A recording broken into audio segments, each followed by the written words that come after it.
Warning. For the W, Wisconsin Sports Podcast. May contain language that you don't want your children to hear. Especially following the disconcerting events in the NFC Divisional Playoffs, there could be lewd, crude, or inappropriate content or language laden throughout this episode. There almost certainly will be, but we will also bring you the best and the latest in the Badgers, Packers, Bucks, all the sports you care about, none of the ones you don't.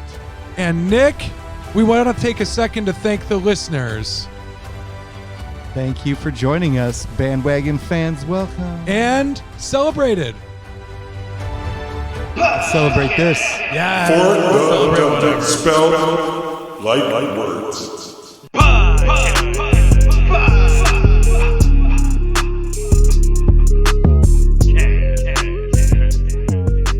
Oh, hey there, John. Oh, hey there, Nick. And we are back in rather somber mood this week because the Packers lost, the Badgers lost. Not the best week of Wisconsin sports, but you and I are back once again. Hopefully we can bring some perspective to our distraught listening audience. Which is why they listen to us, Nick. Yeah, I mean, at the end of the day, most people listen to us for life advice. And perspective, yeah. Perspective, yeah. Good, grounded commentary on the events they care about. And the perspective I have right now is a post-100 episode. Today, drinking 101 proof whiskey, bourbon of sorts. Wow. And how is it? Tastes 101, man. Wow. Here we go. Exciting stuff. Yeah, happy to be here. Happy to have you here. Happy to be here for you to be happy about. For the W. For the W. And the Giannis Zoom Freak threes have started rolling in. They're coming. We've seen some, a few people. Supply chain, though. Supply chain. But we have seen a prototype. We have seen a prototype. But yeah, so those are pretty cool. We got quite a few people entered to win. So Absolutely. It is not too late. Subscribe to our YouTube channel. I think we give it one more week. You subscribe in the next week and comment the secret passcode. Yep. Which is, do we have to listen to episode 100? I'll give it away here. The secret passcode is Fourth Wall. So if you go on YouTube, you comment Fourth Wall and subscribe. And then when we do the giveaway here, which might be next week. It's easy as hell. Just enter. Just enter. If you share it on your social media, we'll give you an additional entry. Yes. Thank you to everyone that's done that so far. We have seen them. They're super sick. We are They're extremely dope. pumped. They're so dope. Yeah, we're going to have to do like a little intro because we're going to the Bucks game on Friday. So that'll be good. That'll be really good. Nick, your voice sounds a little hoarse. Yeah, voice is a little hoarse. Spent some time up at Lambeau Field over the weekend. And Oof. Yeah, man, I really did scream my voice hoarse. Good. The defense held its own. You did your job. Dude, I was out there. The defense did their job. I was telling everyone to be quiet on offense. It was not my fault, but I was telling everyone to be loud on defense. And, man, I've got a good one down. I pretty much have been mastering this craft for a couple years. Were they listening to you? Oh, dude. What's your strategy like to rabble rouse and to cheerlead and to get the people fucking going? It's super simple. You always go right back to it. You go back to the well. Okay. So the first thing I do is when it's offense, I'm just like, shh. I just whisper. So a lot of hand. A lot of shh. A lot of this. A lot of hand gesturing. Okay. Now, when we are on defense, I watch the screen, and the screen oftentimes will say, "Let's get loud, Lambeau." So I do this, and I'll try to do it away from the mic so it's not too loud, but I go, "Let's get loud, Lambeau!" And I hold that note. I hold that note continuously as long as I can, which is usually like 40 seconds. Now, at this time, can you, if it worked, let's assume it worked, right? And Lambeau is, in fact, getting loud. Can you hear how long you hold the note, or are you just guessing that voice is coming up? I can hear it. Okay. And I can tell when I have to stop because sometimes I'll wait, and then once they get to the line, I'll do it throughout the time they're in the huddle, and they get to the line, I might have to start over again, and I go back to another just single. And then the best thing that I've started to incorporate this more in my game the last bunch of years. I try to use movie quotes that people know and that are also really easy to yell. So if the defense has a big stop, I go, "Where are you going?" "Nowhere." Nowhere. From Boondock Saints. He's like, "Where's he going?" "Nowhere." And then whenever we have a big play that goes the other way, I go, he's going yard, just from Inglourious Bastards. So yeah, I have like some things that I do, and like honestly, like anyone that sits around me, it's become like we need a book. We need a book and like one of those old like pamphlets that you used to get like see like for like the refereeing symbols. Like we need a Nick James book on like chanting, cheerleading, and general Lambeau etiquette. The worst was, well, maybe not the worst, but when I was at my most, I had my most resources and devices, we'll say. So it was the worst and the most? It was the worst for some people, I'm sure, but we had one year we were sitting on an aisle seat, like over on the north end zone. Okay. So like in front of us was like 10 feet of concrete, just like a walkway. And so literally like I had free reign to like orchestrate everybody in my section up and down. Nice. So that was a good one. I'd turn around and I'd be like telling people when to be loud. I'd be like, when it need to be quiet. Dude, I get really into being a good participant. Someday you got to get season tickets. Somebody buy Nick's season tickets. If you have season tickets, tell us about it at podcastforthew@gmail.com. And send them my way because, I mean, we usually get a chance to go. My dad knows a lot of people in that area. And luckily, and I'll give a shout out. I don't know how often he listens to the podcast, but shout out to neighbor Mike, who usually has an extra one or two for me and my dad. And gets us awesome. In. Yeah, so he's a good man. And I don't know. We got some other stuff to talk about. Like, there's gonna be a ton of Packers. I'm so happy we just had some positive Packers talk because for me the experience at Lambeau was super interesting and fun as always. But let's be honest, we wanted a different outcome and we didn't get it, and that's gonna be hard to deal with. Well, here on this podcast, this one right here, we take a long view. We are for the W. The state of Wisconsin and its sports within, its entire athletic landscape and biota, and we start thinking along the lines of geological timelines as opposed to the humanist, season-long, did this season live up to expectations or not type approach, we're able and afforded an opportunity to really not get too high, not get too low, but we're fucking low. I will say that. I'm fucking low. I've got good perspective, all things considered. Yeah, you do. I myself was a pretty big fan for some pretty lean years. True. Sad stuff. True. I'm a Die Easy fan, except for the Bucks.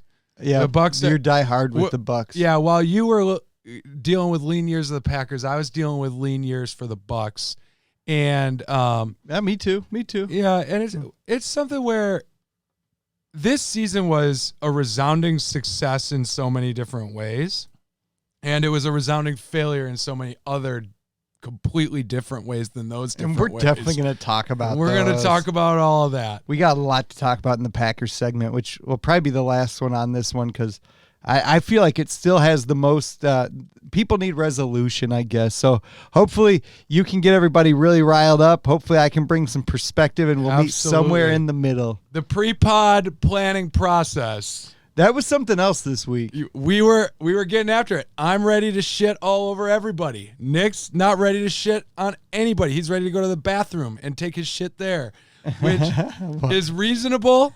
But I'm sure there are certain Packer fans out there that agree with me and many that agree with Nick as well. But I think we're going to cover all sides of the spectrum here.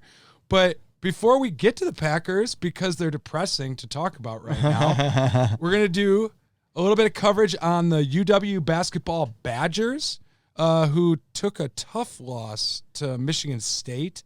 But Brad Davidson had a good game, but also did kick somebody in the knee unnecessarily.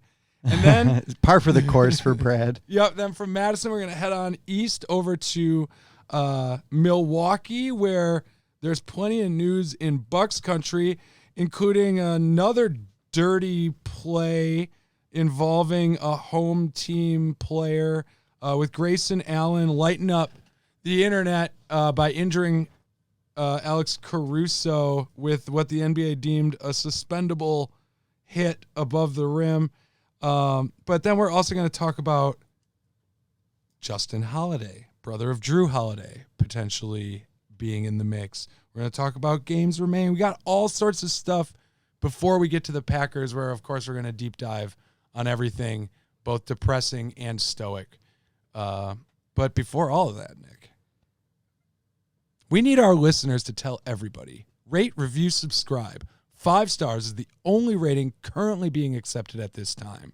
If you would like to give us a review less than 5 stars, please send that to Lambeau Field.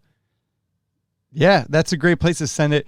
Just Google Lambeau Field. You'll find the address. It's like Lombardi Drive, 1625. Yeah, figure it out yourself. Yeah, figure it out yourself. Yeah, be an adult. We're dealing with this just as much as anyone else is. Absolutely, yeah. Nick. So where can they rate, review, subscribe to us? You can find us anywhere you find podcasts, for one. Yes. If you just go to forthew.buzzsprout.com, you'll find that we are everywhere. We're on Spotify. We're on Apple. Whatever the Apple thing is, Apple Podcasts, I guess is what they call it. Yeah, but it's Apple Podcasts, not iTunes. I always say iTunes because it's the same thing. They just kind of pivoted. They pivoted. Yeah, they pivoted. And we respect them for putting great content on their platform, including this particular podcast. Especially and specifically this particular podcast. Likewise, if you have the Facebook app, you can just listen to us on our Facebook. If you don't have the Facebook app, it won't come up. I know because I've tried, but then going right along with that, we're now on YouTube. So check us out at For the W Podcast if you search that on YouTube. Honestly, I should just find out what our tag is, but I just don't know it right off the top. So it's new, 100th episode. Yeah, we just got going on that whole song and dance, and you can find us there, but maybe just hold off. But yeah, it's For the W Podcast. If you do a search for that on your Google, you may find us, and that would be great because we're now live, and people get a chance to see what we look like, I suppose. Here we are. Yeah, this is what we look like in real life. Yep. Well, semi-real life.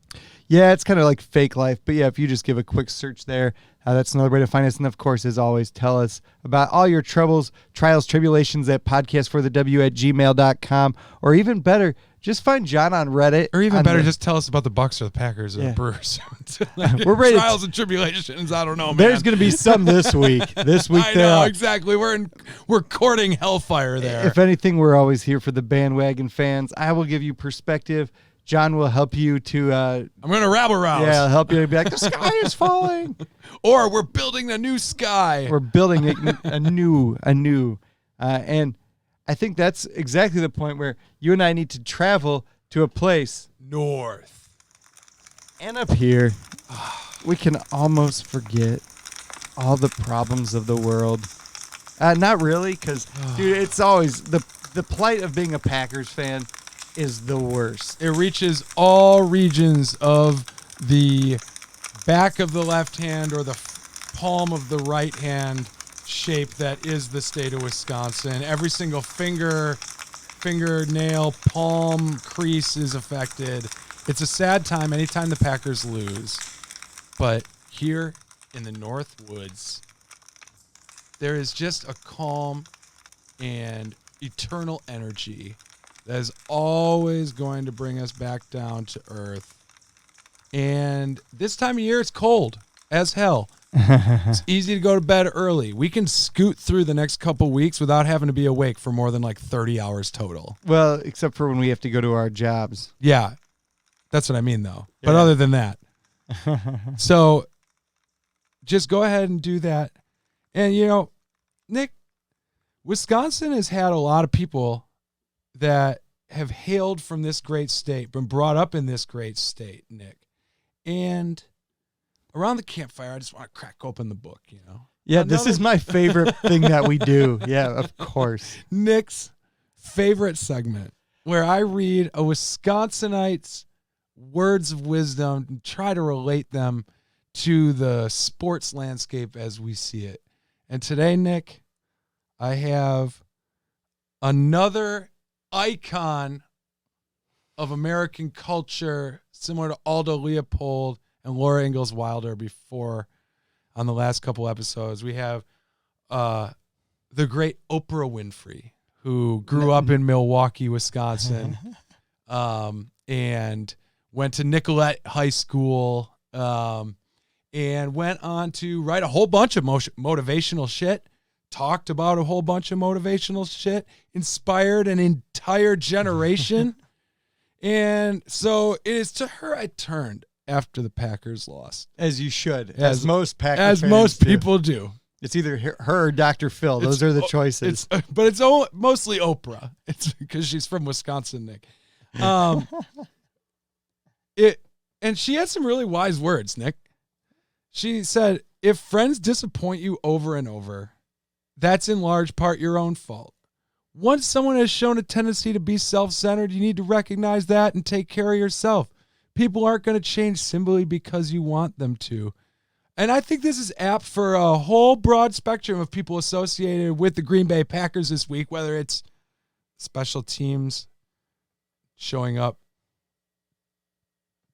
flaccid once again, the coaching staff and their unwillingness to stick to a game plan of running the ball that we know works and instead toss their hat into the gambling ring that is throwing the ball in sub-freezing temperatures.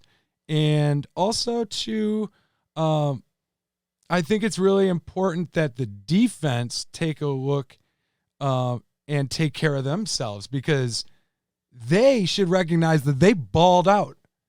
They did. The defense was sick in this one. Yeah, absolutely. And so Oprah went on to say about the Green Bay Packers of the year 2021, there is one irrefutable law of the universe. We are each responsible for our own life. If you're holding anyone else accountable for your happiness, you're wasting your time. You must be fearless enough to give yourself the love you didn't receive. And I think that is something I would like to take and tell to every one of my friends that's a Packer fan that is taking it too hard this year. And there are years where some take it not so hard, take it harder than others, whatever. This year, I particularly am not super upset, but I know I would beg to differ. Well, I definitely have. You were pretty upset earlier, but not in the same way that I was like with the Seattle loss or the Arizona loss after the Hail Mary and stuff like that. This was I actually kind of saw this one coming a bit, so I was a little bit more prepared than sometimes I am. But for those that weren't, it is important to give yourself the love you didn't receive from the Green Bay Packers this last season and in the playoffs, and just, treat yourself, So those are the words that Oprah had to offer. Nick, what do you think of that? There's a lot of crazy shit that could happen in this offseason. It's going to be an interesting ride for the Packers. I'm glad that you brought Oprah to the fold. I don't know. Wise words from Oprah today. I don't know that a lot of our listeners are like, know who Oprah is? Well, they know who she is. But maybe this is like the episode where it's like, they may not have known that she grew up in Wisconsin, though. But now they know. If they didn't before, tell all your friends, Oprah's from here. That's what I keep saying. For the W. For the win free. So we're gonna open our new studio, Warpo Studio. Warpo, dude, let's call it Warpo. In the meantime, John, if you could just kind of say some stuff and kick us moving along so I can find our Bucky Bugle intro here. Absolutely. Next up, we're going to Madison. We're going straight down I-43 right past the big-ass flag, and we missed our turn. So we're taking a right at the 894 interchange, heading east onto I-94 straight over there, get off at the Beltline, hop on John Nolan Drive, take a swing past the Capitol, and we'll be at the Bucky Bugle. The Bucky Bugle, the school newspaper of For the W. The Bucky Bugle, the first unadmitted Wisconsin student newspaper of note. Well, one day, we decided it was time to get deep undercover for some Wisconsin college sleuthin' and truthin'. Wait, are those Brad Davidson's footprints on that pair of testicles? Sounds like Brad Davison is afoot. Wait, is that Greg Gard in this rural, small Minnesota town? A recruiting hotbed. Wait, is that Shaka Smart leering down from the Fiserv Forum rafters? I see he's back on this side of the Mississippi. college basketball coverage on For the W, a Wisconsin sports podcast brought to you by the Bucky Bugle. Sleuthin' And truthin'. Nick. It's good for another installment of the Bugle, John. It is, Nick. And I'll tell you this. I am very excited not to talk about the Green Bay Packers right off the top. It's a touchy subject, and it's depressing.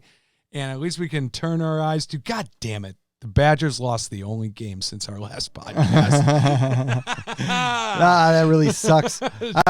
But it does give us some much-needed perspective, and that is, man, it's been a rough weekend. We've had, last week, we were so happy everybody was winning. Bucks had a big win over the Warriors. Badgers had a big win over Ohio State. Packers lost to the Lions, which maybe was a foreshadow, but was kind of at that time like, whatever, we're going to the playoffs. Bia!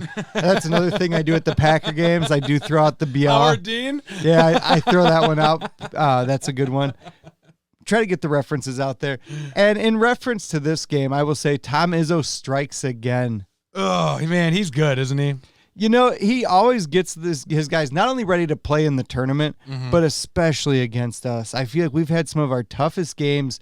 And now it's been 20 years, like since my childhood. Yeah. We've seen a lot of tough losses to Michigan State. So the first that sticks out to me is that 2000 NCAA tournament we lost in the Final Four to them. That was Mateen Cleaves, Morris Peterson, players that Mo Pete pissed me off forever. Yep. Mateen Pete. Cleaves never really went on to have an NBA career, but Mo Pete did have a bit of a resurgence. He played for a while. Yeah, in Toronto. Yeah. When they became a team. So, Michigan State leads the all-time series with the Badgers, 83-66. They've also won 2 of the last 3 games at the Kohl Center and 22 out of the last 27 in the series, Nick. So... Yeah, and I just want to start off talking about this particular game. Badgers lost 86-74. The thing that's frustrating to me about this, we knew that Tyler Wall wasn't going to play this game. He had an injury, was end up not playing. I was surprised that Ben Carlson got all of the minutes. He got the starting minutes. I was surprised it wasn't Vogt. I kind of thought Vogt would have been the guy to go to, and Carlson would have been coming off for some extra minutes. Well, I think it would have been Vogt, except for that he had 3 fouls in 8 minutes. Yeah. I think the fact that he just, and that was the big story, is our big men without Tyler Wall could not hang athletically against Michigan State, whether it be one-on-one if they got switched onto a younger or a smaller player, they would pull him out to the 3-point line, drive past him. Or in any sort of like a help defense role, there was not a lot of like rim protection going on, which is something that, and that's the thing with defense in basketball.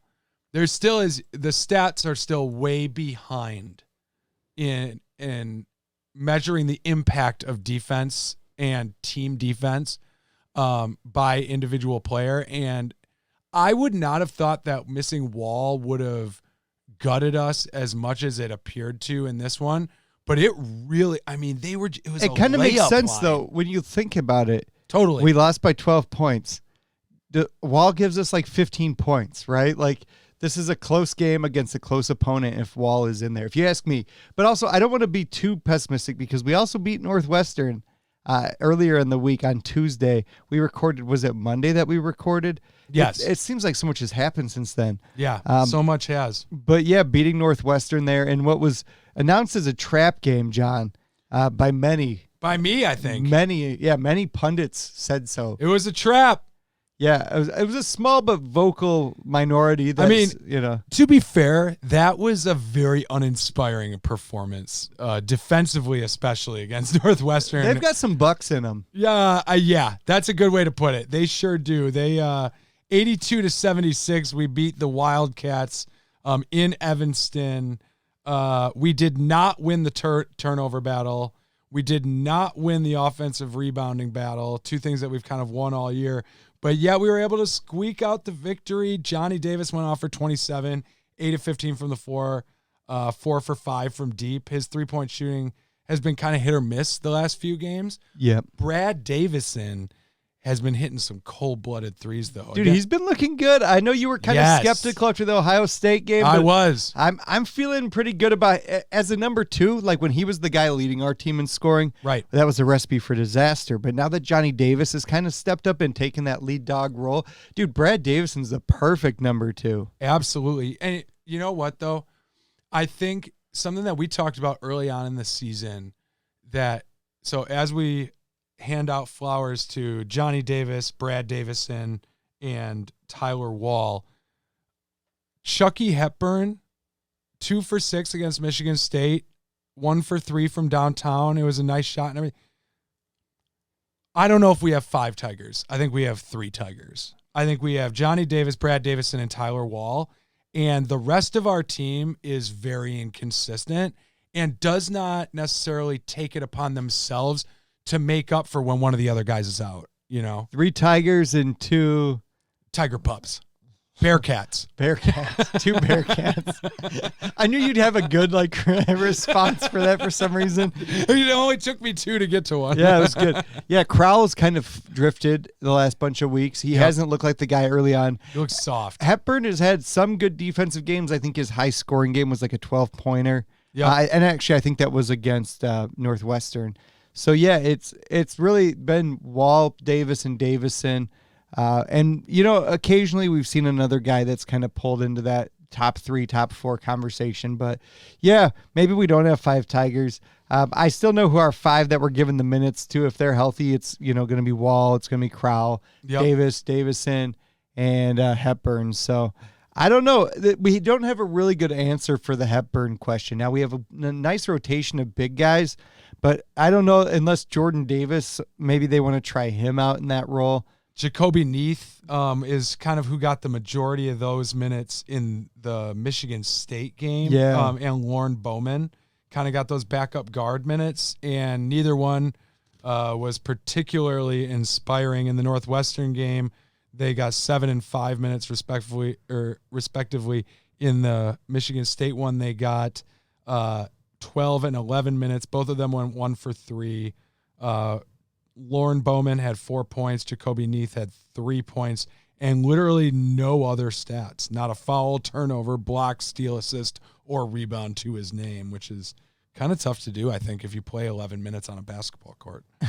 So coming up here, we have a visit to Nebraska on Thursday, January 27th, 4 p.m. Wisconsin time. After that, we will have Minnesota coming to the Kohl Center Sunday, January 30th at 12 noon Wisconsin time. And then after our next podcast, we'll have a little Groundhog Day matchup as we go and see what Cockburn has to offer. Bring the ointment. We know how to spell.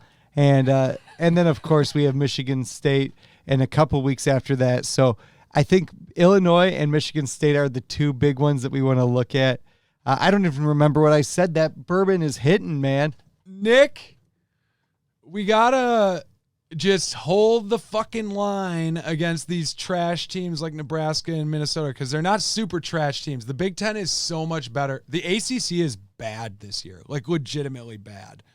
The Big East is okay, but the Big Ten is the one conference. Yeah, the class of college basketball, and the one conference where anybody can beat you, even Nebraska and Minnesota, which is not something we say about Nebraska or Minnesota in many other situations. Yeah, and ideally, we've talked about the floor and ceiling. I think they're looking closer to our original ceiling, this Badger team, that is. If we can win these games against the beatable opponents, and we can continue to overall tend to win against the top-ranked guys in our division, like a Michigan State, if we can beat them in a couple weeks here, I think that says that we're one of the better teams. But I think ultimately, we're in that conversation as one of the top 3 or 4 teams in the Big Ten, because it is such a challenging division. Yeah, I mean, we're 8th in the country in the January 17th poll. So, I mean, we'll see what today's is. Yeah, and I'm seeing 11 overall on the Google, whatever the hell Google tells us for rankings. Okay. So, so 8th or 11th, depending on which poll you're looking at. That still bodes really nicely for a 2 or a 3 seed if you're doing the NCAA tournament scouting from your couch. Yeah, I mean, I think we still have some individual awards to look forward to for this squad, because I think Johnny Davis is such a bright star, but he is now down to 5th in the nation in scoring and 2nd in the conference behind Keegan Murray, who I was talking about last week, another guy with a twin. And it's something where, though, that elite high-level talent, that bright, shining single star, is something that can definitely work in college basketball in the tournament, especially, I think. But in the regular season, if that's your game plan, which it kind of clearly, I mean, Johnny Davis is taking so many shots now that it's like, I mean, he is our offensive hub for the most part. Yeah, and not having Wall, like, that factored in this one. But even when Wall's there, he's still taking like 18 or 20 shots a game. It depends on the game for sure, but yeah, I mean, you expect Johnny Davis to be the top scorer, and hopefully he's making, at a good clip. That's been the difference in some of these games, but it really did hurt us to not have that big man scorer in Tyler Wall. Yeah. I mean, this game should make note to anybody how important he is to what we do defensively, and that's without even speaking about the offense that he's been providing of late. So yeah, 21 against Ohio State, if I remember correctly. I don't have anything else to talk about on the Badgers, if I'm being honest. I'm getting ready for the coming weeks of hopefully pulling out some close ones against some tough divisional opponents, and then, of course, playing those couple ranked games. Let's see what they can do. Yep, I think we'll know a lot more about this team in 2 weeks at this time. All right. Well, here on For the W, Wisconsin Sports Podcast. Yeah, and you can find us everywhere you find podcasts. Remember to find us at forthew.buzzsprout.com. That's where you can find that we are everywhere. Search For the W Podcast on your YouTube right now. Unless you're already on there, then subscribe and send it to somebody. Remember, 5 stars only. It's the supply chain, man. Same thing that brings us the Giannis Zoom Freak 3s is also responsible for only 5 stars. So I think right now, John, I just want to hop on 94. I want to stop in Johnson Creek for a cream puff at the Pine Cone. One of these days, I'm going to go later in the day, and I'm going to go to Highway Harry's and have the fish fry. Ooh, that'll be good. Yeah. I don't know if Highway Harry's made it. Let's find out as we're driving through. But for now, let's go over to the Cream City. All right. And like the 2021 Milwaukee Bucks, we persevered. We kept the defensive pressure high. We just played to our strengths. We listened to Coach Bud, and we fucking grinded it out, Nick. Cream City. Drew Holiday has been excellent for our starting lineup. He's a Giannis. He plays Giannis, and he's a Giannis. Their coach is still Mike Budenholzer, Nick. Not surprised. Going to that last game in Game 6, I just felt deep within my soul, we've got this. Now, Nick, you may say, was it really that lopsided? And Nick, I would say, fuck yeah, it was, man. The Bucks are champions of the fucking world. And welcome once again to another installment of Cream City Keys. Highway Harry's did make it. They did. I was going to say what is working, what is not, but what is working right now is Highway Harry's. Just go check them out. They have a 3.8 star rating with 1.3 thousand reviews. So that's a team right there at Highway Harry's that understands how to get through the tough times, John. And just like Highway Harry's and their wonderful staff who have not sponsored the podcast. Pretty good staff. 3.9 out of that many downloads or that many ratings. That's pretty good. Of course, our podcast is 5 stars only. 5 stars only. But I'll tell you what, John, if I'm rating NBA players on their ability to be suspended for a game, I'm giving Grayson Allen 5 stars only. No, we have to be careful on this topic, Nick, because Bucks Twitter, Bucks fandom, and the NBA media and the NBA fans and players and coaches are colliding all over the place right now. There is journalists being sending out articles that say he should be suspended for multiple games for. Okay, so let's break down the situation for our listeners. So, first of all, I just want to say they came running at Grayson Allen the same way the composer of the Cream City Keys background music came charging at our YouTube this week, hit us with a copyright claim. And we said, hey, we paid for it. We paid for it. Grayson needs to pay for it, and that's his suspension here. So, Nick, Grayson Allen. I had to put that in there. The second or third quarter. I don't even remember when in the damn game it was. It was unimportant. It was pretty important. It was unimportant to the game, which the Bucks won 94-90 against the Bulls in a game that was played with far too many Bulls fans in attendance in Milwaukee. As usual. But then again, I've gone to the Bulls game or the Bulls Bucks in Chicago every year the last 3 years because that's been the cheaper ticket. And Bucks fans have definitely outnumbered the Bulls fans down there during those games. So tit for tat, all that. But Grayson Allen is on the court running back on defense when Alex Caruso of the Chicago Bulls goes up for a layup. Grayson Allen makes a play on the ball, misses the ball, and hits his arm, and then brings his other arm around and may or may not have kind of thrown Alex Caruso down to the ground, and that broke Alex Caruso's wrist, and he's out for 6 to 8 weeks. It looked pretty kind of shady, but yeah, I mean, and the other thing, but careful, Nick. Careful. Why? Because the Bucks Twitter is not playing around right now. Because here's something that friend of the program, Bucks Memes, tweeted out, Nick. The NBA, Bucks Memes, the NBA and its players, fans, coaches, media have horribly miscalculated how much Bucks fans love Grayson Allen and how the lengths that they'll go to excuse the fact that this is a guy who got 2 flagrant fouls within seconds of each other and got ejected from a summer league game. That was his first year in the league. That was a year ago, or 3 years ago. 2 years ago, he gets in an altercation with Trae Young, gets tossed out of the game. Not much from last year. No flagrant fouls. No, I didn't see any technicals on his. He's a good boy. But then he comes out and he does something like this, and Billy Donovan says post-game, the coach of the Chicago Bulls, that based on his history, that's a really dirty play. He's all pissed about it, and everybody's all pissed about it, and Bucks fans are pissed that they're pissed about it, Nick, because Bucks fans love Grayson Allen. Now, they do also seem to have – they've never really liked Dante all that much.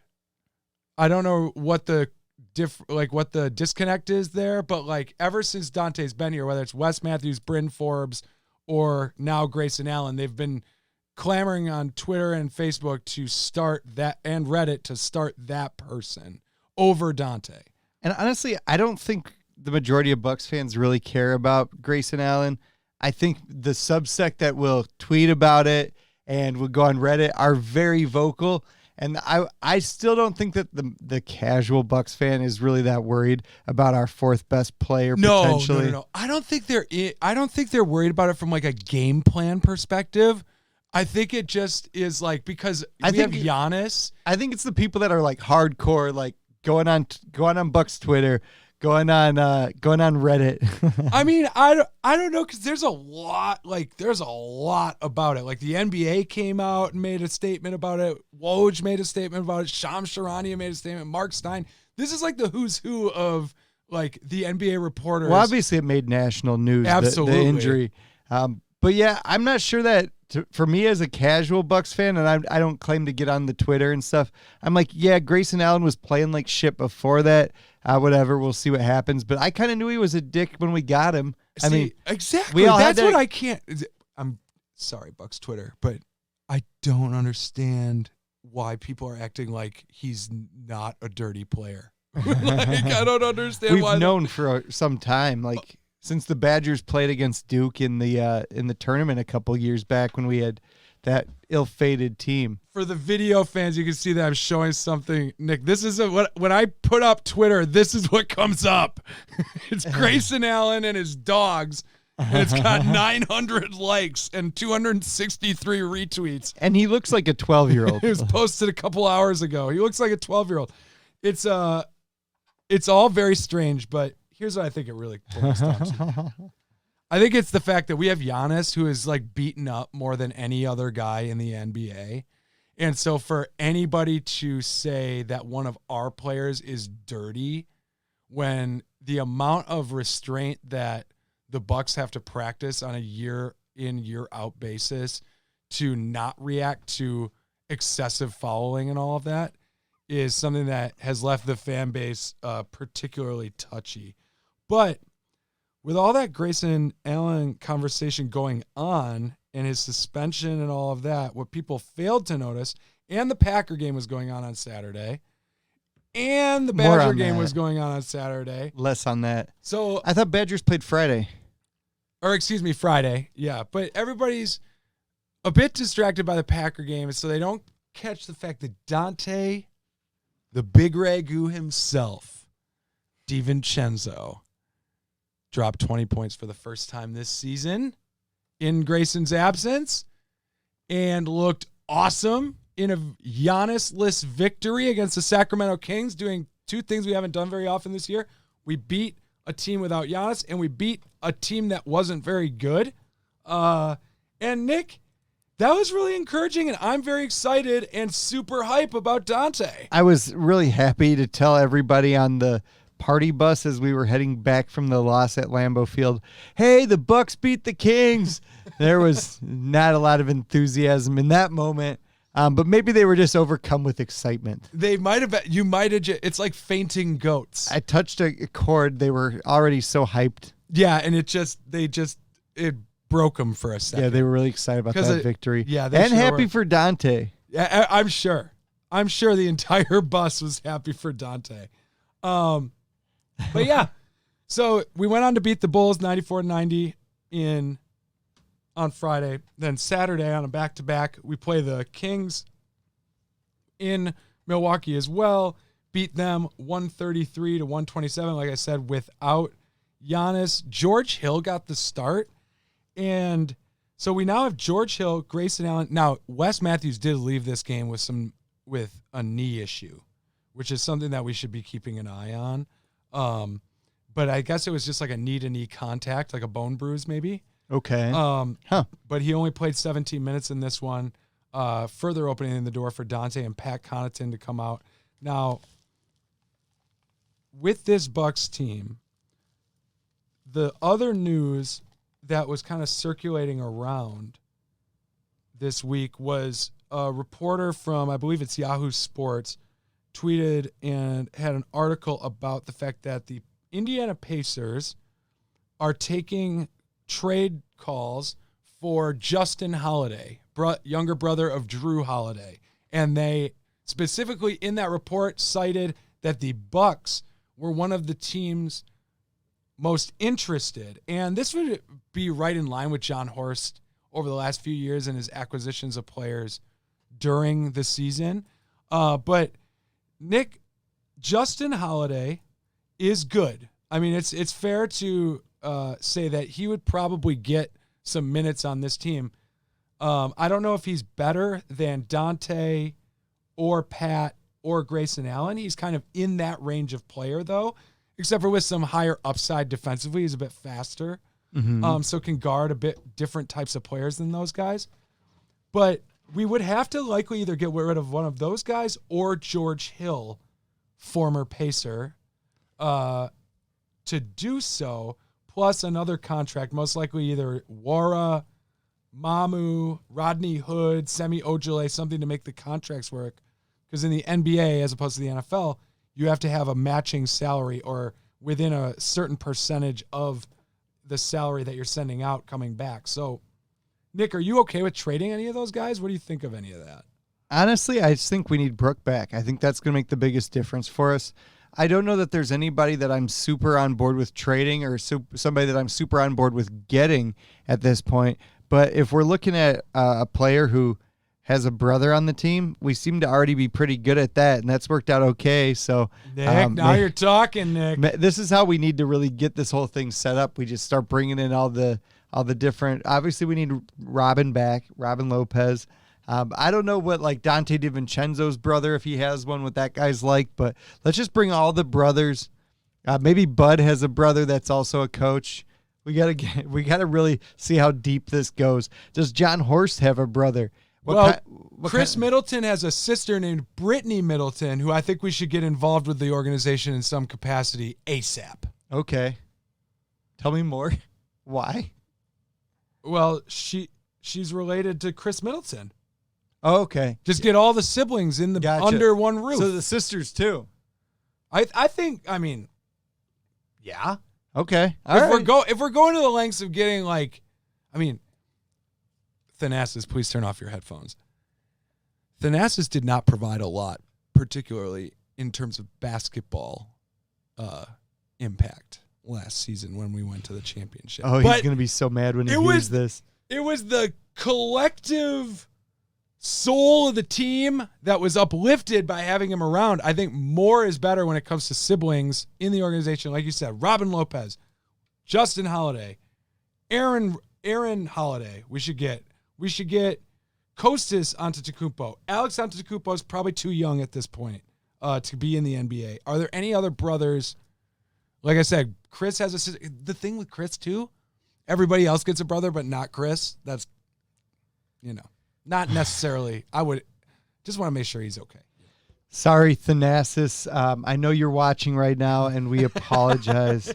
So I didn't say it. So if you happen to see us at the game this week, he's the one that you're upset with, the one that won't break the fourth wall. But Thanasis, I'll talk to you mano y mano. This is how I talk in real life too. I just talk to Nick when I talk to other people. That's right. Exactly. Like I'm involved in so many conversations I should not be involved in, but here we are.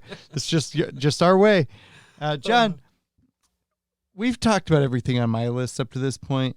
Tell us what you have to talk about, because I know you have some thoughts on the remaining games of this season, and I think there's a lot of good perspective we can get on these Bucks now that we have one professional team in the state of Wisconsin to focus on. Yep. Only one championship possibility left right now, currently playing, after the Brewers and their unsatisfactory demise and the Packers and their wayward loss in the NFC divisional round. We now are left to look to the Bucks, and something that caught my ie about the Bucks. Well, and of course, Badger football, which we all just saw that coming. Well, that's only semi-pro. We've played the most amount of games. The Bucks have played the most amount of games in the NBA. Compared to a team like Chicago, we've played 4 more games than Chicago. So that's a whole week extra off that we get that they don't get. Yeah. Sorry, Caruso, to pour salt in the wound. But part of the interesting thing about that is that we are playing almost a 70-30 split of like good teams to bad teams. For every 7 good teams, we are only going to play like 3 bad teams the rest of the way. We've had the easiest schedule in the NBA up until this point. But even just like this upcoming week, we're going to the game on Friday against the New York Knicks. The New York Knicks are competitive. They're a good basketball team. We'll have fun at that game. Bucks will hopefully win. It'll be awesome. Yeah, but that's the other nice thing about this is that like the Bucks beat all the good teams. They just lose to the bad teams. Yeah, they lose to like the Hornets in 2 games and all this good stuff. Not only the Hornets, the Pistons, Pelicans. Pistons. Did they lose to the Pelicans? I don't remember. Anyway, so this week seems like something they do. It does. So this week we've got on Wednesday the Cleveland Cavaliers, who I'm a big fan of. Yeah. Though Ricky Rubio did go down, they did sign Rajon Rondo to try to replace him. I don't know how that's going, but I do know that they've continued to win games. We'll find out for sure. New York Knicks on Friday. Denver Nuggets, championship contender for sure. The MVP of the league last season, well, at least the voted one, the fake one. Nikola Jokic will be coming to town. Then we've got the Washington Frisky Wizards, former Bullets.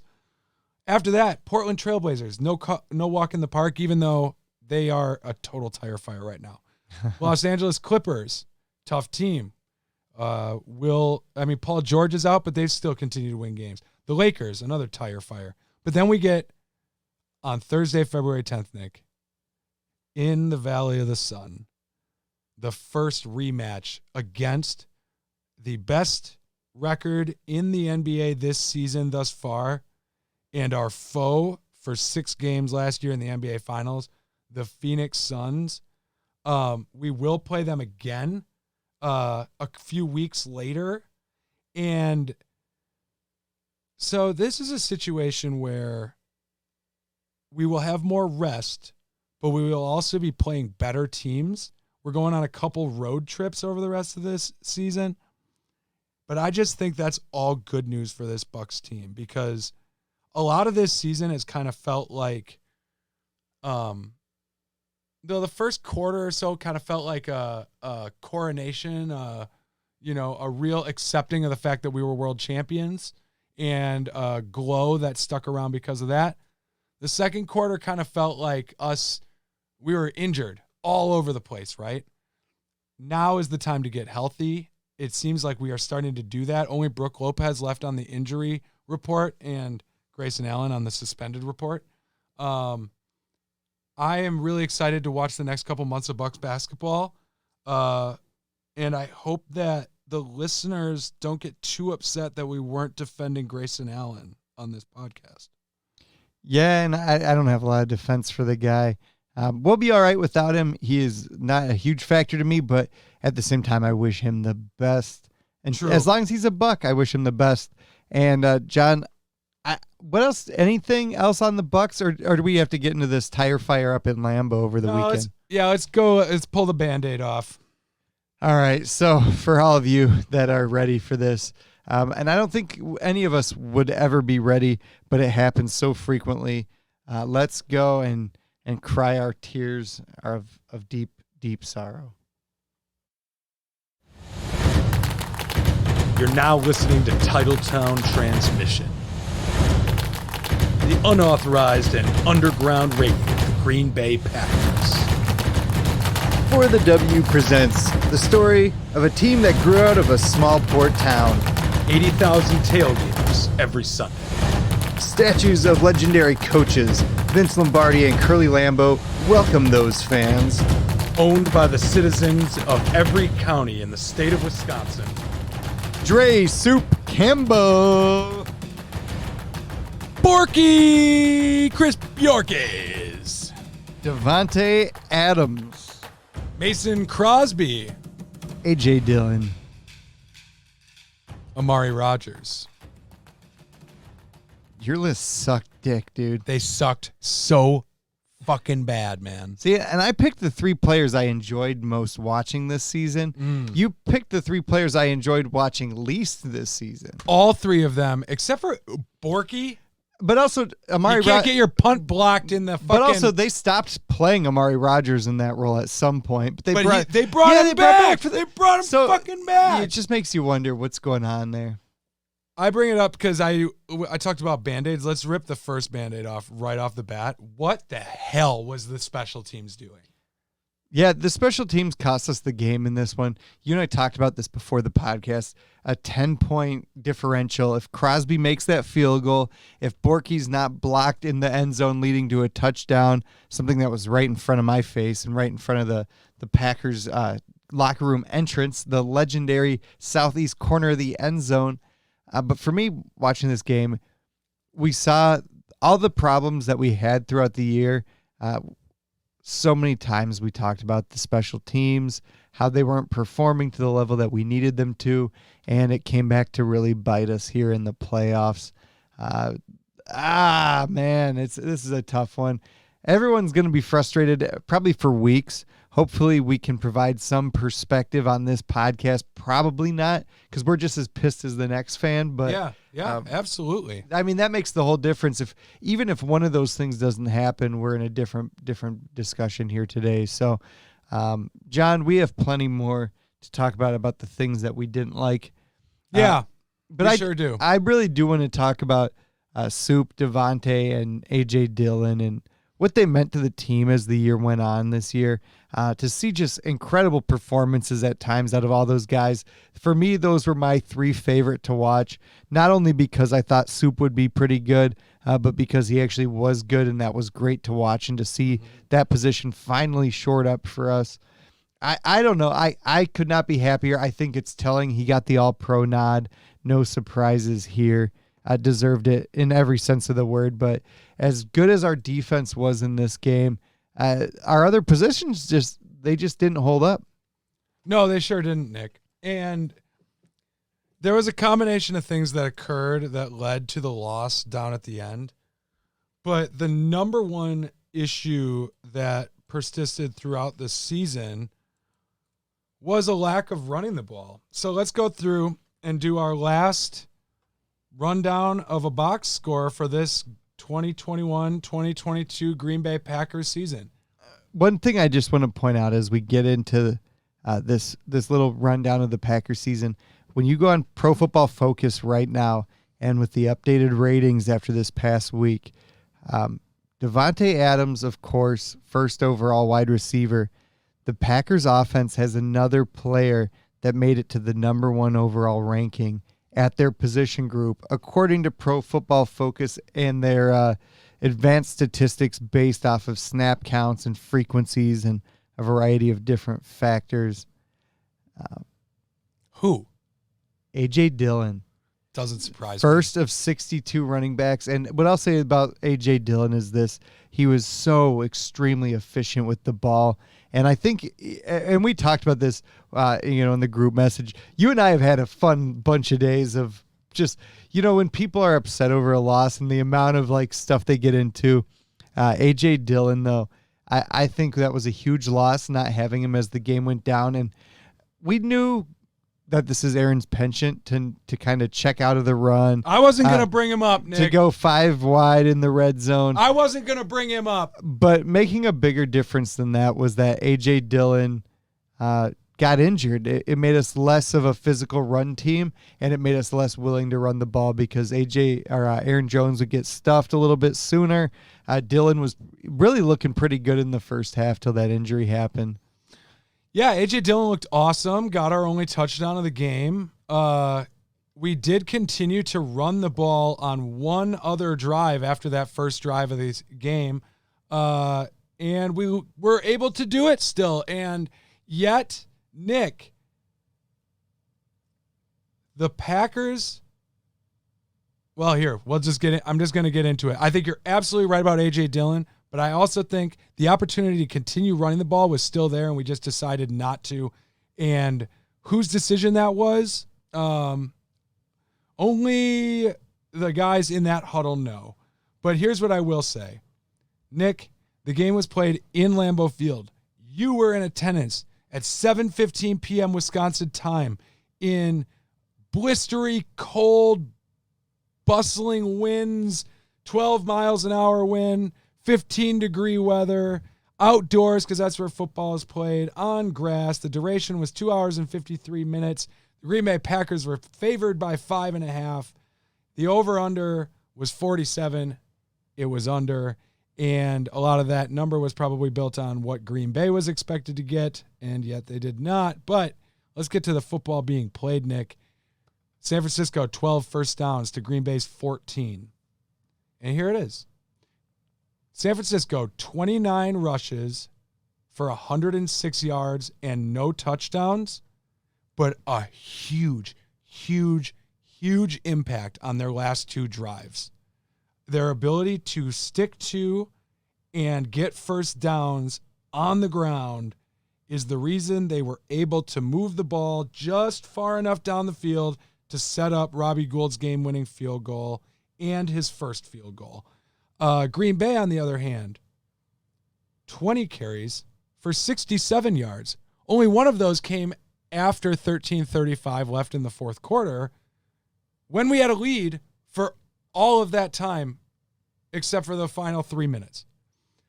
The San Francisco 49ers only threw the ball 19 times, completing 11 of them for 0 touchdowns and an interception. Jimmy G balling out.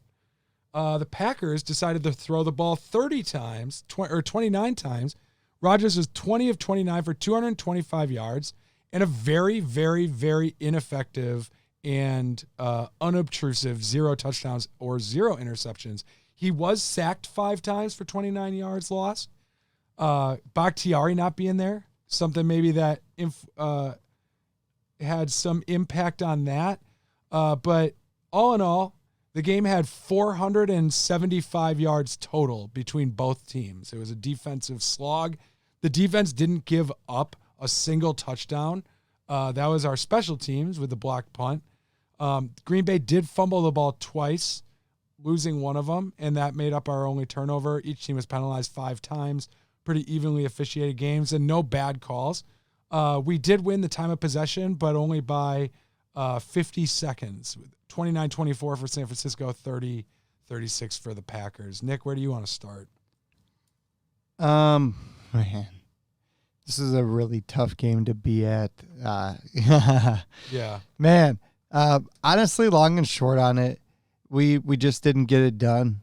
There's not a lot you can really say to really fully grasp it. There's so many factors. I think when we're talking about this one, it's a combination of things. We didn't run the ball as the game went on, and also that would be not a problem if we were passing the ball effectively. However, we weren't doing that either. And Aaron Rodgers, I mean, being at the game live, I was so excited for guys that were wide open that didn't get the ball thrown their way, probably most famous of which would have been that third down play where Aaron heaved it up 60 yards downfield. Like Brett Favre. When Lazard was wide open underneath. It was just, Aaron's got trust issues, man. He was narrowing in on receivers in this game. He wasn't following his progressions, and he was trying to play hero ball. When we talk about the number of sacks, when we had Eric on last week, Eric Bach from Bach Performance, one of the things that he keyed in on that really resonated with me was how much better Aaron plays when he's trying to get those quick strikes out of there. And really and truly, we saw Aaron trying to play hero ball, running around out of the pocket, trying to extend plays, and trying to just kind of stare down the receivers he wanted to throw to rather than letting the defense kind of dictate who was going to be open. So it was frustrating to watch from that perspective. But long and short is all that stuff goes away if the special teams isn't completely atrocious. This has been a unit. Not the Rodgers stuff. The specials teams is a unit that we've talked. That's a 10-point difference. It doesn't, if it's not for our special teams crapping the bed, if Mason makes that kick and if Corey's not blocked and returned for a touchdown, I'm sorry, we're not talking about any of this. We're talking about, wow, San Francisco's defense is really good, but we pulled it out. That's what we're talking about in this game. But we were still punting from our own end zone in the fourth quarter after not San running the ball Francisco is once. not a scrub defense. No. But the difference in this game, I'm not going to blame it on Aaron because I know that's what you want to do, but I will say this. That is not what I want to do. But I will say this. Our special teams is responsible for a 10-point turnaround, and that was something we identified very early on in this season as a problem with this team. Now, I know you've identified the not running the ball enough. That's fine, but that was not the big definer in this game. 10 points is what you keep talking about with the special teams. 10 points is all we scored. That's what the problem with this game was. That's how we lost this game is that the best if offense, it's not for those 10 points, though, then it doesn't even matter. But why are we even in the 13-4 first seed position is because of our offense, and they didn't come to play just like they never come to play one particular We had a series of starters that were out. We had Bakhtiari out. We had MVS out, and we didn't have particularly... It wouldn't have mattered. He wasn't throwing to anybody but Devonta or Aaron Jones. Well, I'm not saying that's not a factor, but realistically, he can have that shitty game if Corey's not blocked, if we have any sort of protection, and if Mason doesn't miss that field goal, which are problems that we've had all year. We haven't had the offense stall out all year. This is a good defense. Let's make no bones about it. Like the fact that we're acting like we should have just run all over these guys. The first series was beautiful. We could score 14 points against this defense. It shouldn't matter because if the special teams had held up their end of the bargain, we would have won by another 10 points. But that's only on the grace of a defense that came out and just dominated. I'm not denying the game. that fact, but I'm saying the offense can have that game if the special teams doesn't lose 3 points and give up 7 on the other end. Sure, but it's also You want to be mad at Aaron. That's what this comes out to. No, you want me to be mad at Aaron, and you want people to be mad at Aaron and him to be a victim of it. What are you talking about? But he's a diva. He's the biggest diva in professional sports. He ruined this team from day one. I said this week one. You can go back and listen to the podcast. Super Bowl contenders don't get blown out 38-3. It just doesn't happen, and it still doesn't. It's a bad take. It doesn't happen. It doesn't mean it's Aaron's fault. It's a bad take. Here's the thing. It has nothing to do with reality. It has everything to do with all the drama that's accumulated throughout the season. But it has nothing to do. He's done so much to stoke and But it has flame. nothing to do with the way that he played on the field in this game. Because as much as this stuff was going on through the season, he had a lot of really good games. To now get to the point where we're just like, it's all Aaron. And don't get me wrong. I think it's safe to say. And don't get me wrong. We'll talk about the future of this team.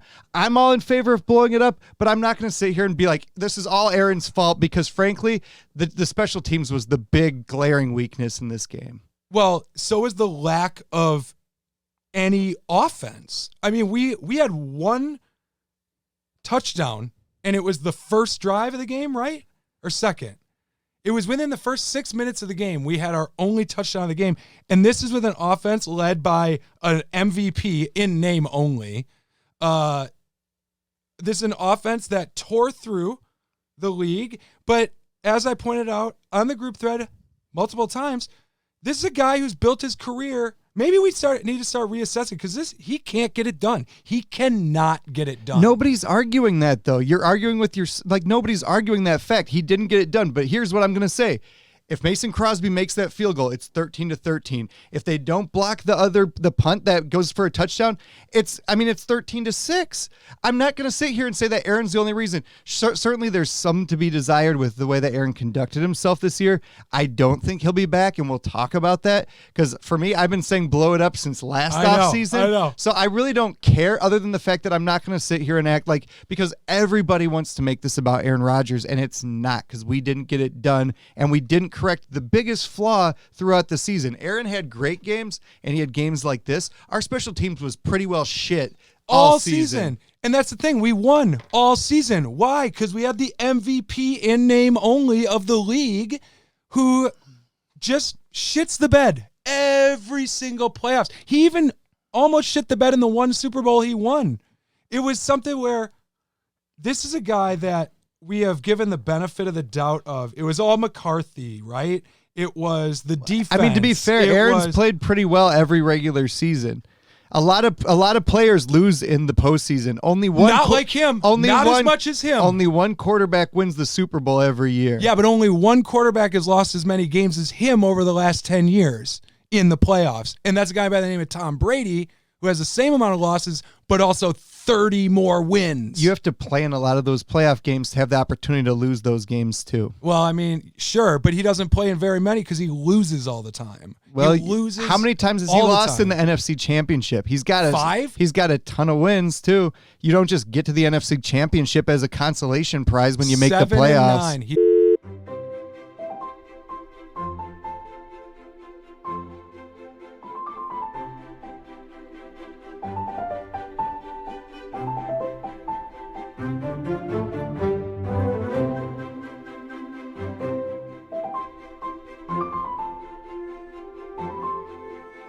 And we're back with For the W, a Wisconsin Sports Podcast after some brief technical difficulties.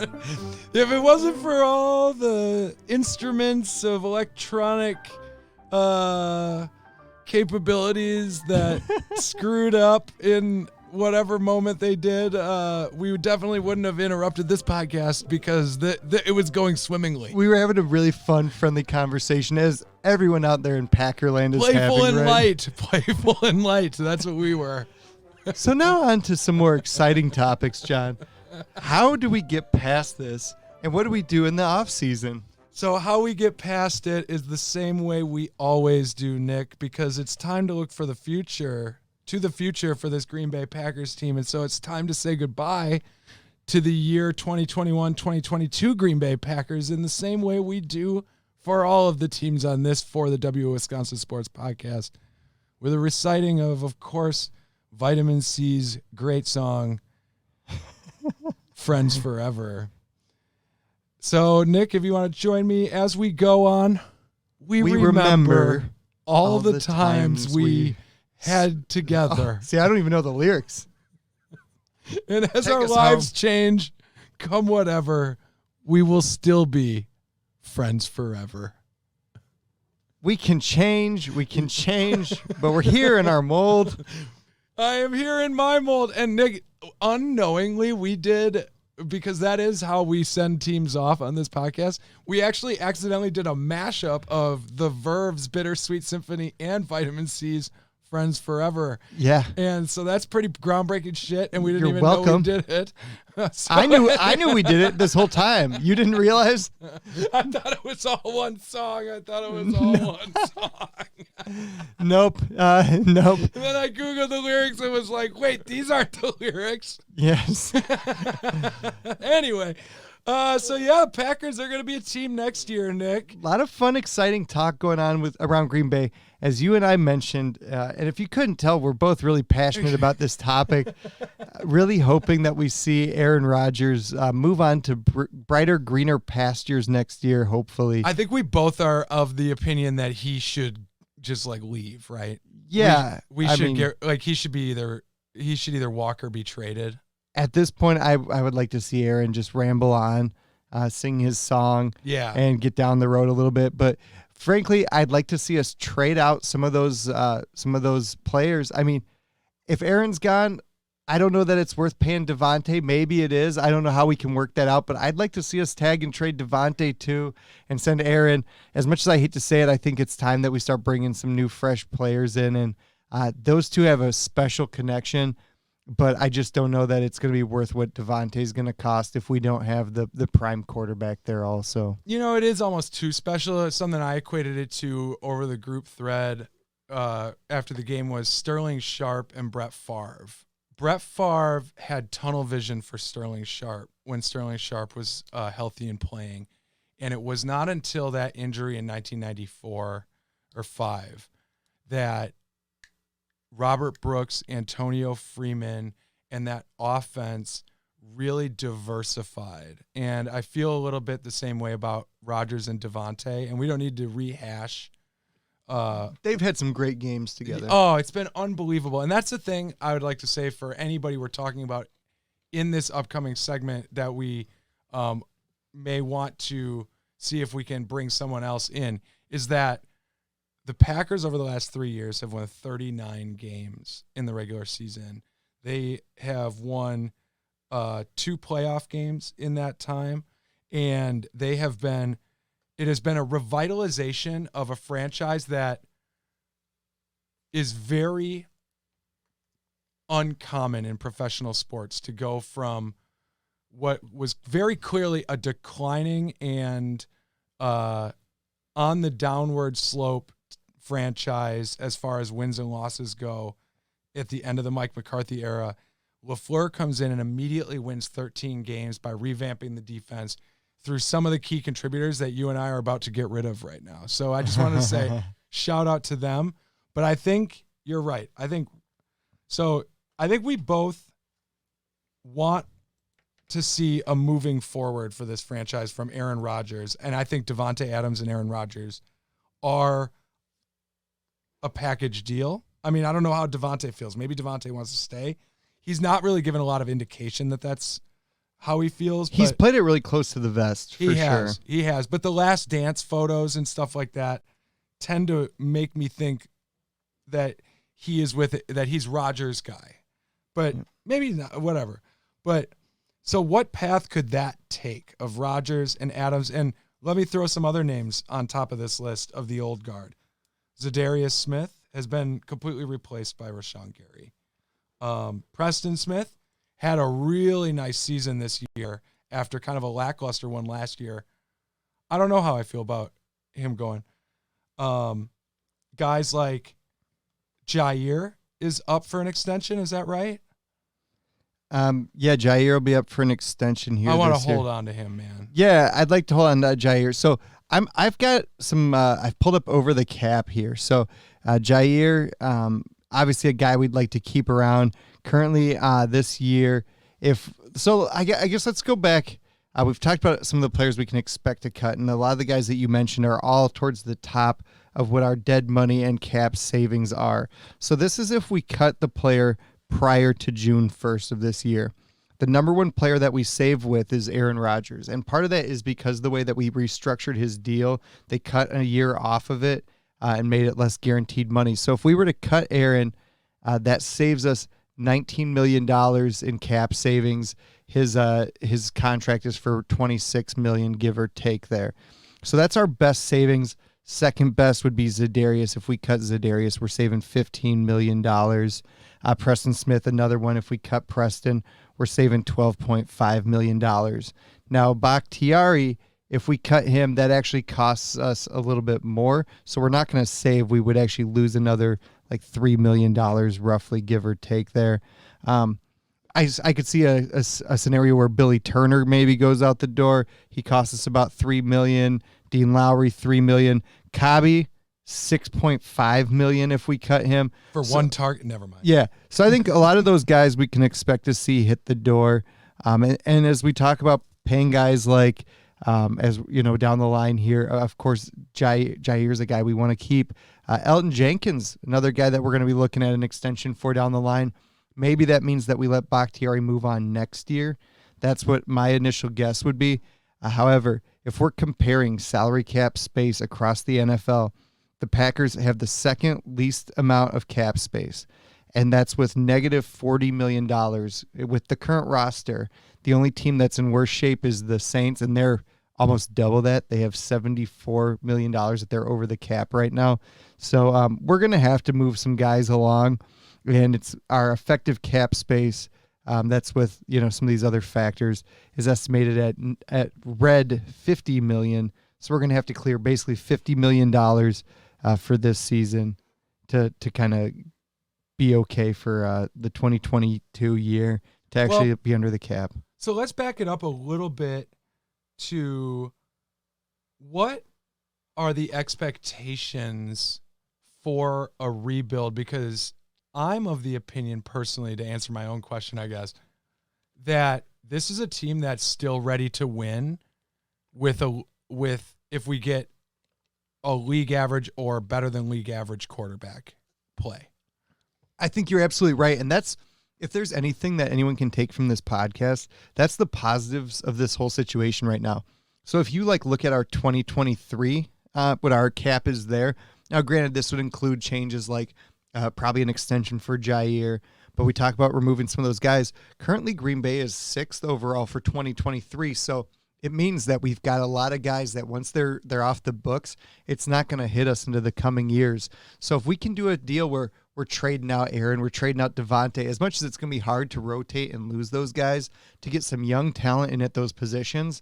But with the way our offensive line is played, we're pretty locked in on our defensive line. Now, maybe we send a guy like Lowry going and we replace with somebody younger.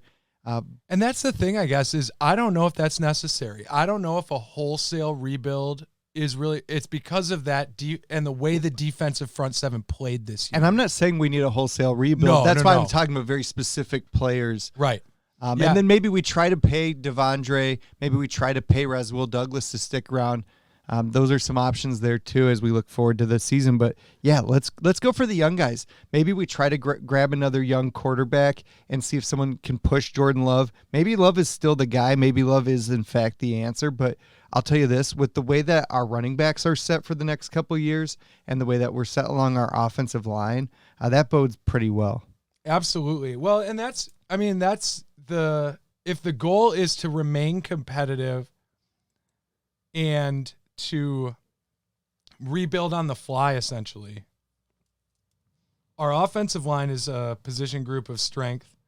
Our defensive front seven this year has been a group of strength, or a unit that is a strength. Our secondary is obviously overflowing with players who can play, but as we saw, Shepard went down in the NFC the playoff game against San Francisco. But what type of quarterback could that be? I mean, Jordan Love, I think this podcast, more than any other podcast, is super high on Jordan Love. Still, I personally am. I don't know how you're feeling, but I'm very high on Jordan Love, Yeah. and you and I have talked about it. Like, there's a lot of people out in Packer Nation very upset with the concept of Jordan Love being the starter. However, he's played better than Aaron's played up to this point in Aaron's career. Yep. People think that Aaron sat for like just a year, but they forget he didn't start till his 4th season in the league, and before that we saw a lot of terrible play. Now Jordan was just on his 2nd year this year. He looked. I'll admit, he didn't move the needle at times. He had some pretty bad throws, but I think overall, for a young player, he didn't do anything that was glaringly terrible on the field. And that means, hey, maybe we can still coach this guy into being a playmaker and a team leader. Yeah, and he held his own and forged a mini comeback against Kansas City, who we now know. At the time, we were kind of wondering, what is Kansas City? We now know it's the Kansas City Chiefs, the best team in football if you're looking over the last 3 years. I mean, they're been to 2 Super Bowls. He went into Arrowhead and held his own and put us in a position to win.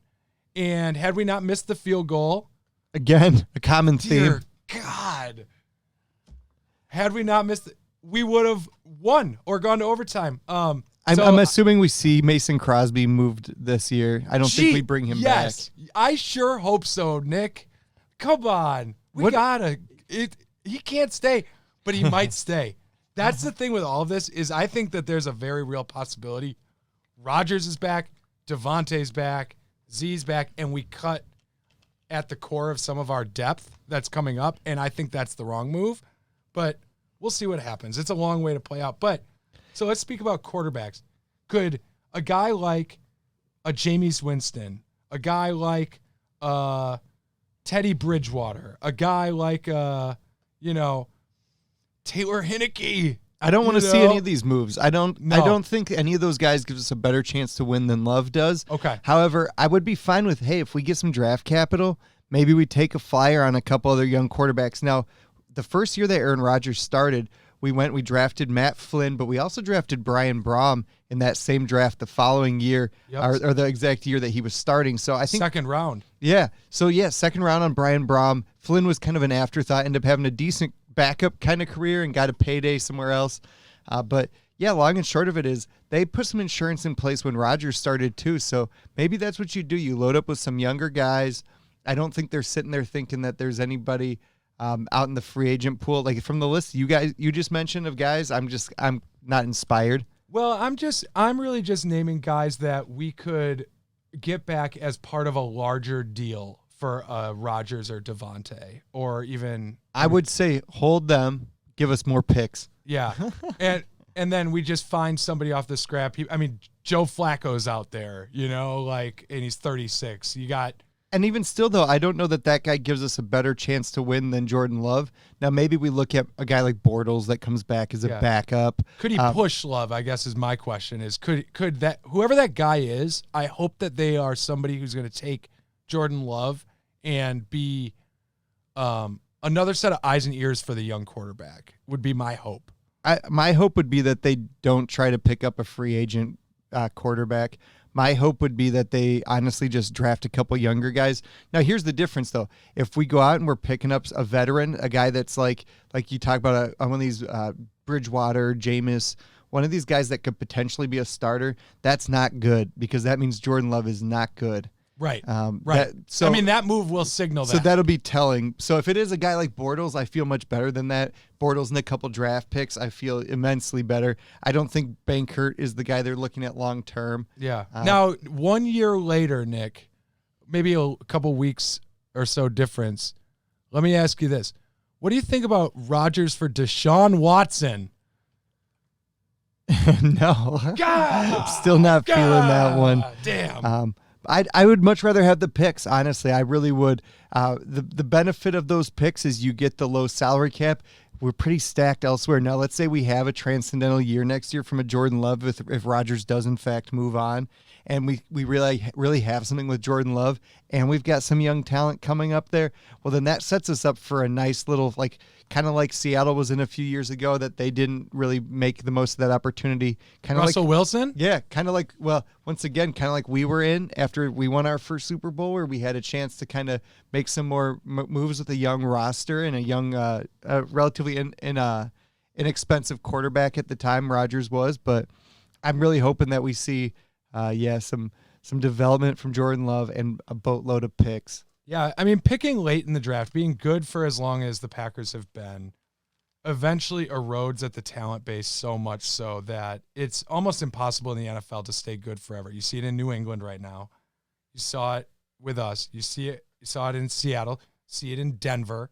You know, these when you're good for that long, when you're picking 28 picks sometimes behind the team that you're going to be competing with in 5 years for 5 years in a row, it really does. The talent disparity becomes pretty glaring. But I mean, I'm pretty happy with the first round picks we've had the last bunch of years too. So that's honestly more where my decision's coming from. It's not so much that I think I just think we're that good at drafting. When you look at like Jair, Darnell Savage, Rashawn Gary, Eric Stokes now this year, the guys that have really stood out. Yeah, Dylan in the second round. The guys that have really stood out were guys that we did draft pretty high. And I feel confident that we can assemble a good team, especially when we're picking up guys in the later rounds that are doing meaningful minutes on our offensive line. John Runyon comes to mind there. Yash Neiman. I mean, we're making stuff happen at a lot of those interior positions. If we can continue to get talented players in from our draft picks, I mean, God, the sky is the limit there. That's a big if for some people, but I think we've got the group to do it. Absolutely. And so that kind of leads me to our final kind of topic of the day in this Titletown transmission, unauthorized underground radio of the Green Bay Packers. Let's play a little game, Nick. Who is going to be the leader, or what people will call the heart and soul of the Green Bay Packers in 3 years? Who's that person going to be? I hope we've got A.J. Dillon still here. I think if he's good, it's Jordan Love. Love has a nice ring to it, Nick. I mean, looking at other guys, we've got Jair could be that guy. Jair is my pick. Stokes could be that guy. We've got a lot of guys that are young, talented. Yep. Wide receiver, we're probably going to take a bit of a bath. I think MVS's contract is up. I'm pretty sure Lazard's contract is up. Yep. So why not make this the year where we say, hey, we're going to just retool that position, focus on the run game. Yeah. And maybe we get a couple. Maybe that's where we bring in a vet, if we bring one in, is at the wide receiver position, someone that's kind of savvy and we could trust to catch some balls. I don't know. It's going to be a weird offseason. Or tight end. I will say Josiah had that drop, and I know I said earlier in the segment it didn't matter who was playing because Rodgers wasn't going to throw to him. But if he would have been so inclined to do so, the lack of Bob Tonyan was really evident all season and was this kind of sleeping hole in our – and I guess I said it last week. I picked all the tight ends and was like, who's going to be good? And DeGuara got that one target and had that drop. That sucked. But Bob Tonyan coming back after it was a torn ACL, right? Yeah, and I'm not sure he's back this year. I think he might be on one of those weird 1 year restricted free agent kind of deals, if I'm correct. Yeah, it was a hole that we need to fill, I think. I don't know if DeGuara is ready or may ever be ready. He's had some pops and stuff, and maybe he will. I mean, this was his first season being healthy, but the lack of a big old tight end to go get you a first down when you need it. I mean, we saw the impact of that. Kittle got that one on fourth down. I know Stokes wish he could have that one back. He knew the route and he just picked the wrong way. It just was a tough game, but and also this team's loaded moving forward. Mercedes is getting older. We're going to need to replace at that position. Yeah, that's where the veteran guy, that's a kind of where I see the veteran guy could really, if we could get Love a safety blanket, in that tight end spot, a real veteran who knows it and can show him the ropes. I'm just not sure that guy is available. I don't know either. I mean, these are all theoretical people at this point, but so heart and soul of the team, though. Back to the question. You say you think you kind of want it to be A.J. Dillon? Yeah, probably A.J. I mean, if he's the guy, if he's good, it's going to be Love, though. Yeah. But I really hope, from what we've seen out of A.J. Dillon, I like the way he's responded to Green Bay. Yes. He's a big Door County guy. That's been pretty cool. So yep. That gives us some options. I'm sure as we get further down, too, we're going to see guys that are going to pop in the draft. We're going to start to have, or in the underwear league, we'll say that we're hoping we'll get a shot at. But yeah, I'd like to see over the coming weeks, I'd like to see us moving on from some of these guys that can net us some more picks in return.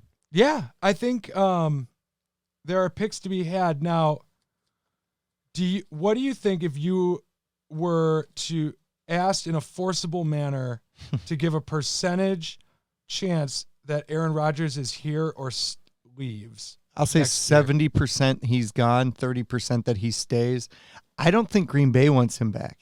That's the thing. At this point, and not only that, but I think we saw a lot of wide open receivers on Saturday.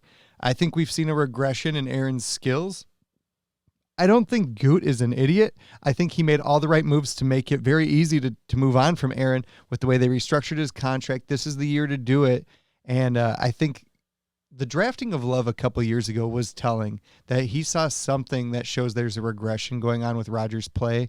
And I think, God, get rid of him a year earlier rather than a year late. We've been saying that for 3 years now. Well, at least 2. At least since we got Love, we've been saying it's a possibility. I never thought it would be a possibility, Love's rookie year or anything like that. But, yeah, I mean, that's really what we set up for when that happened. And people were so mad at Gutekunst at that point. But I think now it's making a lot of sense to a lot of people. Yeah, I think everybody's eyes have been open these last couple playoffs. But I will say that I think it's closer to 50-50 that Rodgers, I actually lean towards he will be back and I think it will be despite what you're talking about that the Packers may not want him back.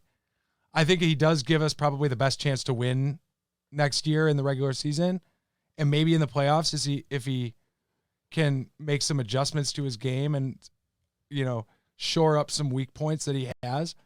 But I think that I look around the league, like, where's he going to go that he's going to have a team anywhere near as competitive as we are? I mean, I don't think there's anybody that he goes or anywhere. But here's the thing is if we weren't $50 million over the cap, I think they're planning for this. And Aaron's not going to have a say in the matter. I mean, what can he do? He could retire, I guess. That would be the only other option for him. But there's been talk he wants to go to Denver. What were the other teams? Las Vegas. Yeah, San Francisco thrown out there. But I will say this. Philly, they've got 3 picks, first rounders.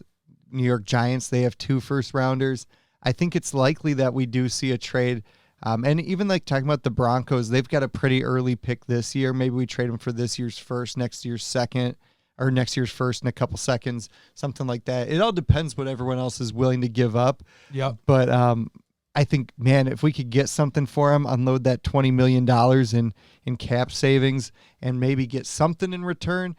I mean, if the best scenario would be that King's ransom scenario, right? Like, I mean, I don't think this would happen, but if Philly said, hey, we'll give you all 3 first rounders and Jalen Hurts, that wouldn't be too bad. That's a guy that I think could push Jordan Love too. I don't know. I'm not thrilled about it. It's not my top choice. I'd like to see us really draft some young talent though. Here's my kind of sleeper teams. I think because of the way their season went, it's so crazy. Derek Carr for the Raiders is a potential. Derek Carr plus picks, or plus whatever. I would feel pretty good with that. I would too. I think that Matt Ryan is an obvious, like, maybe Love needs one more year. Could be a stopgap.